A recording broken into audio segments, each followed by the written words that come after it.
ক্ষমতাচ্যুত শেখ হাসিনা এবং আসাদুজ্জামান খান কামালের মৃত্যুদণ্ডে সন্তোষ প্রকাশ করেছে জুলাই গণ অভ্যুত্থানে আহত ও শহীদ পরিবারগুলো।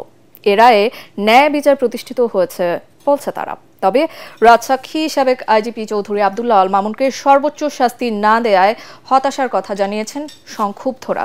জাতিসংঘের সহায়তায় অন্তর্বর্তী সরকারের মেয়াদি ভারত থেকে আসামিদের এনে রায় কার্যকরের তাগিদও দিয়েছেন ভুক্তভোগীরা।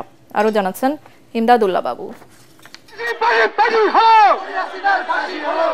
সোমবার রায় শুনতে ট্রাইব্যুনালে আসেন জুলাই আহত ও শহীদ পরিবারের সদস্যরা।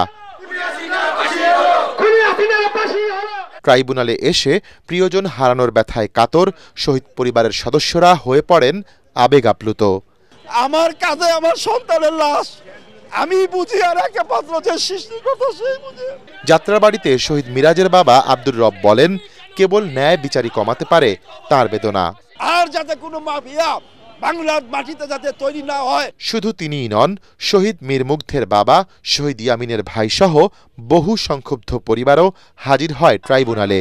দীর্ঘ সময় ধরে রায় পড়া শোনেন তারা। বিচারপতির মুখে কাঙ্ক্ষিত রায় শুনে এজলাস থেকে বেরিয়ে সন্তোষ প্রকাশ করেন শহীদ পরিবার ও আহত জুলাই যোদ্ধারা। এই রায়ের মাধ্যমে আজকে শহীদদের যে আকাঙ্ক্ষা সেটি বাস্তবায়ন হয়েছে, ইনসাফের বিজয় হয়েছে। একবার মৃত্যুদণ্ড না, হাজারবারও যদি মৃত্যুদণ্ড দেওয়া হয়, সে যেই অত্যাচার এবং গণহত্যা করেছে এই বিচার হিসেবে তার জন্য এই শাস্তিটি কম হয়ে যাবে। চৌধুরী আব্দুল আল মামুন তার নির্দেশে আমাদের সন্তানগুলাকে পাখির মতো গুলি করে হত্যা করা হয়েছে। আইজিপির যে 5 বছরের কারাদণ্ড দেওয়া হয়েছে, এতে আমরা কেউ খুশি না। কমপক্ষে যাবজ্জীবন আমরা শাস্তি আশা করছিলাম। আমরা দেখে যেতে চাই এই সরকারের সময়ে যেন রায়টা কার্যকর হয়, না তো হবে না। কারণ আমরা যে পরিস্থিতি দেখতেছি, উনি হাসিনা যদি মনে করে যে সে খুন করেনি, সে নির্দোষ, তবে সে আদালত ফেস করুক।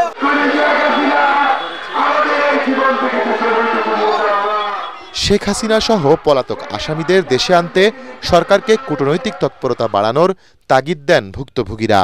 এটা একটা প্রাথমিক শান্তি, যদি এটা কার্যকর করা হয় সামনের দিকে দ্রুত সময় এবং তাকে যদি দেশে ফিরে আনা হয়, তারপরে আসলে পুরোপুরি আমরা শহীদ পরিবার বলেন বা আহতরা বলেন সন্তুষ্টি পাবো। শেখ হাসিনার ফাঁসিতে যতদিন না ঝুলাইতে পারতেছি, ততদিন আমাদের মনের রাগ যে একটা আছে ওটা কমবে না। 1 সপ্তাহের ভিতরে যেন তার ফাঁসিটা হয়, এই প্রত্যাশা আমি করি। সরকারের প্রথম কাজ হবে দিল্লিকে বলা যে দণ্ডপ্রাপ্ত আসামিকে তুমি এখন পর্যন্ত আশ্রয় দিয়ে রেখেছো, ফেরত দাও। যুগান্তকারী এই রায়ের মাধ্যমে দেশে কোনো সরকার প্রধানের স্বৈরাচারী হয়ে ওঠার পথ চিরতরে বন্ধ হলো বলেও মনে করছেন সংক্ষুব্ধরা।